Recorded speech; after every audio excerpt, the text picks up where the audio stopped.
दहशतवाद्यांच्या आकांना कल्पनेपेक्षा मोठी शिक्षा देणार पंतप्रधान मोदींचा पाकिस्तानला इशारा। दहशतवादाला सडेतोड उत्तर देणं हे भारताचं राष्ट्रीय धोरण असल्याचाही मोदींकडून पुनरुच्चार। न्यूक्लिअर ब्लॅकमेलिंग पुढे भारत झुकणार नाही हे दाखवून दिलं पाकिस्तानचं दहशतवादी तळ अजून सुद्धा आयसीयूमध्ये। मोदींकडून भारतीय सैन्याचं कौतुक। भारत पाकिस्तानमध्ये युद्धविराम घडवला असं डोनाल्ड ट्रम्प 29 वेळा म्हणाले। पंतप्रधान मोदींमध्ये इंदिरा गांधींच्या 50% जरी एवढी हिंमत असेल तर ट्रम्प खोटं बोलतायत हे मोदींनी सभागृहात सांगावं। राहुल गांधींचं मोदींना आव्हान। जगातील कोणत्याही नेत्यानं भारताला ऑपरेशन सिंदूर थांबवण्यास सांगितलं नाही। राहुल गांधींच्या प्रश्नाला पंतप्रधान मोदींचं प्रत्युत्तर। पहलगाम हल्ल्याच्या वेळी सुरक्षा रक्षक का नव्हते? रक्षक यावेळी संरक्षण मंत्र्यांनी तासभर भाषण केलं पण पहलगाम हल्ला कसा झाला ते सांगितलं नाही। प्रियंका गांधींचा सवाल। 1948 मध्ये जवाहरलाल नेहरूंनी एकतर्फी युद्धबंदी केली। नेहरूंच्या युद्धबंदीमुळेच पीओकेची निर्मिती। संसदेत गृहमंत्री अमित शहांचं वक्तव्य। स्थानिक स्वराज्य संस्था निवडणूक टप्प्याटप्प्यानं होण्याची शक्यता। साहित्यांच्या कमतरतेमुळे आता आयोगाला तयारीसाठी जप्त या ठिकाणी जास्तीची मेहनत घ्यावी लागणार। जिल्हा परिषद निवडणुकीनंतर पालिका निवडणुका होणार। किती वेळा चुकणार, किती वेळा माफ करणार? बैठकीत अजित पवारांनी कोकाटेंचे कान टोचले तर माझी चूक मान्य, यापुढे काळजी घेईन, कोकाटेंची ग्वाही। सरकारमध्ये आणि पक्षात सुद्धा अजितदादांची दादागिरी संपली असं वाटतंय। मंत्री कोकाटेंवरून बच्चू कडूंचा अजित पवारांवर निशाणा।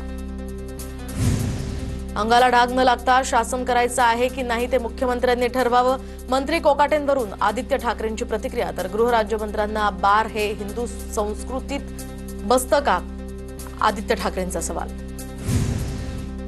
पुण्यातल्या पार्टी प्रकरणी महत्वाची अपडेट। तर महिला आरोपीच्या पर्समधून गांजा आढळला। केवलकरांना अडकवण्यासाठी ईशा सिंग या महिलेला प्लॅन करण्यात आलं होतं। प्रांजल केवलकरांच्या वकिलांचा युक्तिवाद। पतीसाठी रोहिणी खडसे वकिली कोट घालून कोर्टात हजर। प्रकरण न्यायप्रविष्ट, योग्य वेळी बोलेन, रोहिणी खडसेंची प्रतिक्रिया। तर पुणे पार्टी प्रकरणामध्ये लवकरच निर्णय। रेव पार्टी म्हणून माझ्या कुटुंबाला बदनाम करण्याचा डाव। कौटुंबिक फोटो व्हायरल करण्याचा पोलिसांना अधिकार नाही। पुणे पोलिसांविरोधात अब्रू नुकसानीचा दावा करणार, खडसेंचा इशारा। पक्ष बाजूला ठेवून वकील म्हणून सत्य मांडणं आमची भूमिका। पोलिसांनी कायद्याच्या चौकटीत सर्व गोष्टी कराव्यात। खेवलकरांच्या प्रकरणावर रुपाली ठुमरे यांची प्रतिक्रिया। वरळीच्या बीडीडी चाळीच्या पुनर्वसनाचा पहिला टप्पा पूर्ण। पहिल्या टप्प्यात 500 ते 550 कुटुंबांना घरं मिळणार। लवकरच घरांचा ताबा वरळीकरांना मिळणार। वरळीतील बीडीडी पुनर्विकास प्रकल्पाची आदित्य ठाकरेंकडून पाहणी। अनेक घरं तयार असून ताबा मिळणं बाकी। आदित्य ठाकरेंची म्हाडा आणि टाटा समूहाच्या अधिकाऱ्यांशी चर्चा। ठाकरे बंधूंच्या भेटीचा पुढचा मुहूर्त गणेशोत्सवाचा। सूत्रांची माहिती, गणेशोत्सवात 27 किंवा 28 ऑगस्टला उद्धव ठाकरे राज ठाकरेंच्या घरी जाणार। सूत्रांची माहिती। गणेशोत्सवाला शिवतीर्थावर नक्की जाऊ। गणपतीला राज ठाकरेंच्या घरी जाण्यावरून आदित्य ठाकरेंची प्रतिक्रिया। तर भावांच्या भेटीसाठी मुहूर्ताची गरज नाही, अंबादास दानवेंची प्रतिक्रिया। राज्यातील विविध संघटनांचे प्रमुख मुख्यमंत्र्यांची भेट घेणार। नाशिकमध्ये पार पडलेल्या राज्यव्यापी वज्रमुठ बैठकीमध्ये हा निर्णय। विजय घाटगे आणि प्रवीण गायकवाडांवर झालेल्या हल्ल्यासंदर्भात संघटनांची नाराजी। अंबादास दानवेंच्या नेतृत्वात ठाकरेंच्या शिवसेनेचं शिष्टमंडळ राष्ट्रपतींना भेटणार। भ्रष्टाचारी आणि बेताल मंत्र्यांच्या राजीनाम्याची मागणी करणार। शिंदेंच्या शिवसेनेच्या शिष्टमंडळानं केंद्रीय निवडणूक अधिकाऱ्यांची भेट घेतली। मनपा निवडणुकीसाठी मतदार यादीमध्ये आधार कार्ड जोडता येतील का यासाठी संकल्पना मांडली। उदय सामंतांची प्रतिक्रिया। पक्षात न गेलेल्या सहकाऱ्यांमुळे वेदना, तर मी खंबीर लाथ मारेन तिथे पाणी काढण्याची धमक। 2 दिवसांपूर्वी शिंदेंच्या शिवसेनेत प्रवेश केलेल्या कार्यकर्त्यांवर जाधवांची प्रतिक्रिया। रोहित पवारांनी परळीमध्ये महादेव मुंडेंच्या कुटुंबाची भेट घेतली। वाल्मिक कराडच्या मालमत्तेची एसआयटी मार्फत चौकशी करून मालमत्ता जप्त करावी, रोहित पवारांची मागणी। तुम्हाला माज आला आहे का? मी तुमची जिरवतो। नाशिकमध्ये आमदार नितीन पवारांचा अधिकाऱ्यांना दम। आश्रमशाळेतील प्रश्न, मूलभूत सुविधांवरून आमदार नितीन पवार आक्रमक। बीडच्या आष्टीतील अजिंक्य गर्जेचा मद्यपान करत गाडी चालवतानाचा व्हिडिओ व्हायरल। अजिंक्य गर्जे हा माजी मंत्री धनंजय मुंडेंचा समर्थक। गर्जेच्या वाढदिवसानिमित्त मुंडेंनी काल शुभेच्छा दिल्या आणि त्याची कॉल रेकॉर्डिंग सुद्धा समोर। सुशांत सिंग राजपूत प्रकरणी रिया चक्रवर्तीला मुख्य महानगर दंडाधिकारी कोर्टाची नोटीस। सीबीआयच्या क्लोजर रिपोर्ट संदर्भात कायदेशीर प्रक्रियेचा भाग म्हणून ही नोटीस जारी करण्यात आली आहे।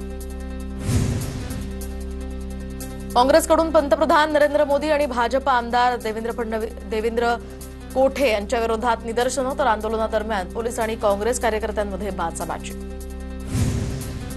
दिल्लीमध्ये पार पडलेल्या अखिल भारतीय शिक्षा समागममध्ये राज्य सरकारच्या कार्यपद्धतीचं कौतुक। अन्य राज्यांनी देखील महाराष्ट्राच्या मॉडेलचा अभ्यास करावा, शिक्षण मंत्रालयाचं प्रतिपादन।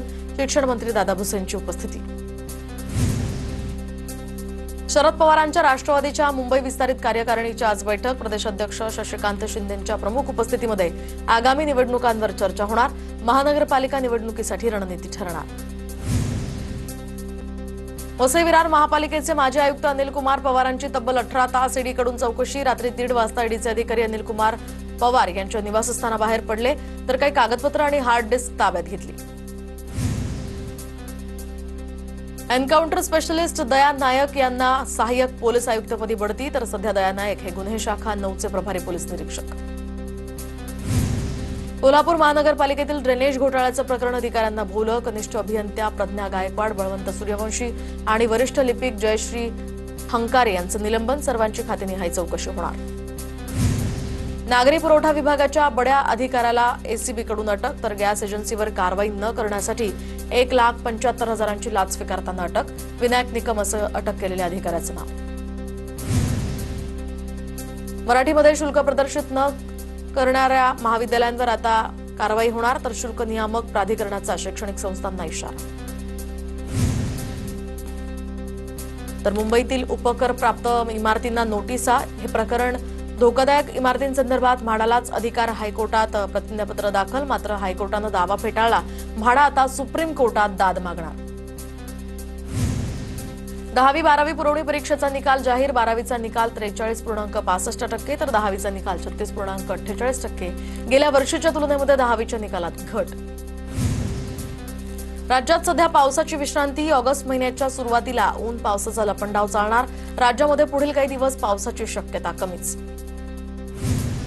अतिदुर्गम लिंगापूर टोला या ठिकाणी नागरिकांसाठी गडचिरोली पोलिसांनी श्रमदानातनं उभारला पूल। नद्यांना पूर आल्यामुळे वाहतुकीची समस्या, नागरिकांच्या सुविधेसाठी श्रमदानातनं पुलाची उभारणी। नांदेड जिल्ह्यामध्ये जोरदार पावसाची हजेरी, तर बारड भागातील सोयाबीन पीक पाण्याखाली। शेतीच्या नुकसानीनं शेतकऱ्यांची चिंता वाढली। सोयाबीनचं पीक पाण्याखाली गेल्यामुळे खराब होण्याची ही शक्यता। गोंदियातील शिरपूर धरणाचे 5 पैकी 3 दरवाजे उघडले। प्रशासनाकडून नदीकाठच्या गावांना सतर्कतेचा इशारा। धरणाच्या 3 दरवाजांमधून पाण्याचा विसर्ग सुरू। नांदणी मठाच्या महादेवी हत्तीणीला निरोप देताना तोडफोडीचं प्रकरण, तर 100हून अधिक जणांवर गुन्हा दाखल। कोल्हापूरच्या शिरोळ पोलीस ठाण्यामध्ये गुन्हा दाखल।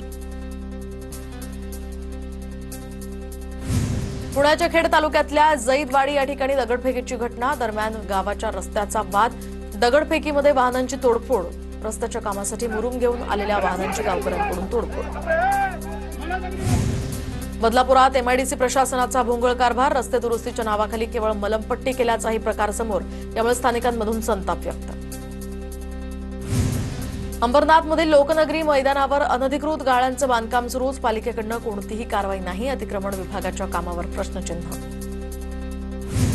ठाण्याच्या वांगणीतील प्राथमिक आरोग्य केंद्राला गळती। प्रशासनाच्या दुर्लक्षामुळेच या ठिकाणी रुग्णांचे मोठे हाल। समस्या न सोडवल्यास मनसेकडून आंदोलनाचाही इशारा। कोल्हापुरात पुराच्या पाण्यात अडकलेल्या वृद्धाला सुट्टीवर आलेल्या जवानानं वाचवलं। कोल्हापूरच्या सिद्धनेरली या गावातली घटना। जवान सूरज पाटील यांनी धाडस दाखवत वृद्धाचा जीव वाचवला। नांदेडमध्ये मद्यधुंद कार चालकाची अनेक वाहनांना धडक। अपघातामध्ये 5 जण जखमी असल्याची माहिती। पोलिसांनी कार चालकाला ताब्यात घेतलं।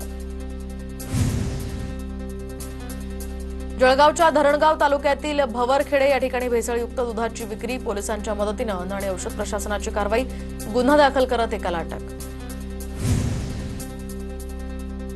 हॉटेल भाग्यश्रीच्या मालकाला मारहाण प्रकरणी मोठी कारवाई, तर 5 जणांना पोलिसांना ताब्यात घ्यावं लागलंय। 4 आरोपी अटकेत, 1 आरोपी उपचारासाठी रुग्णालयात दाखल।